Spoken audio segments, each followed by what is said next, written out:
Hi guys, so I'm coming back for a part 2 about perimenopause because we spoke about how bloody annoying it is, but we didn't speak about the reasons, and I feel like that is a major thing, so I thought I'm going to come back for a round 2. So why can I can never say it why can perimenopause make ADHD feel worse? So basically, the estrogen is directly affecting the dopamine. This is a massive one. ADHD brains already have a lower or less consistent dopamine stream.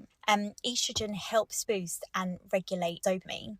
During perimenopause, estrogen fluctuates and drops so unpredictably that your body doesn't even know what it's doing. So dopamine becomes so unstable, and that will look like worse focus, more procrastination, which feels like it's impossible, less motivation, and things feel harder to start. Task paralysis, which mine already was crap to start with and now is horrific. Perimenopause can also create so much brain fog and executive function here, so it affects our memory and we are slower processing things and more difficulty concentrating, and these overlap exactly with ADHD executive dysfunction. So instead of one challenge, we're now stacked full of different challenges. Emotional regulation gets hit twice because ADHD is already affecting that. We already feel things intensely, we feel rejection so bloody harshly even when we're not being rejected, and we feel overwhelmed at the drop of a hat. And perimenopause also adds to that mood swings if you didn't already have them,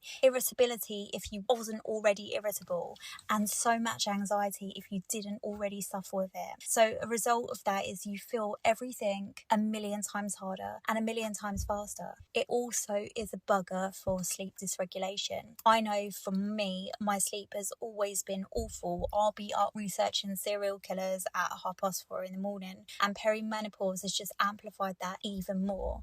It causes poor sleep, night waking, insomnia, and I don't even know if it's got anything to do with it, but I constantly need a wee all through the night. I just think it's another thing where I've had 4 kids and my bladder's just weakening. Another perfect point of being a woman. ADHD symptoms also get worse when you're tired. So it's like being hit with a double whammy stick. So you get less sleep, but you want sleep, which causes worse focus. Worse focus causes you to be overtired and cause more overwhelm. And more overwhelm puts you into some spin-out burnout loop.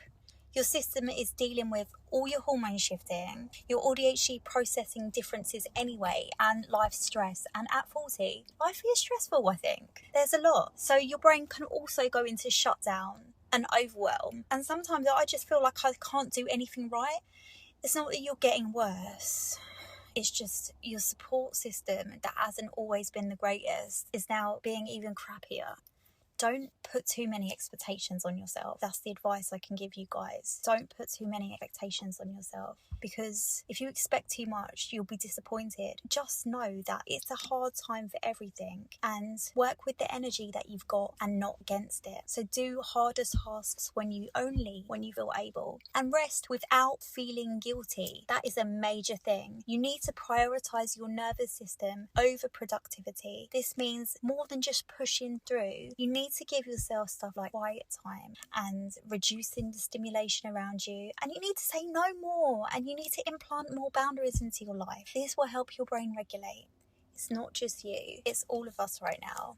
And I'm no scientist, and I'm not trying to sound like one, but it's something that for helping neurodivergent people at the moment, and my age, I've had to research so much recently, and so many people have been saying like, why is it so unfair? Why is it hitting me like a ton of bricks? And I just thought it was really important, if I'm going to talk about perimenopause, to tell us why. Why is this so bad? I'm going to bring up another one. I think I'm going to get a professional on the panel and tell us any tips to deal with perimenopause, other than just the same tip that everyone gives me, HRT.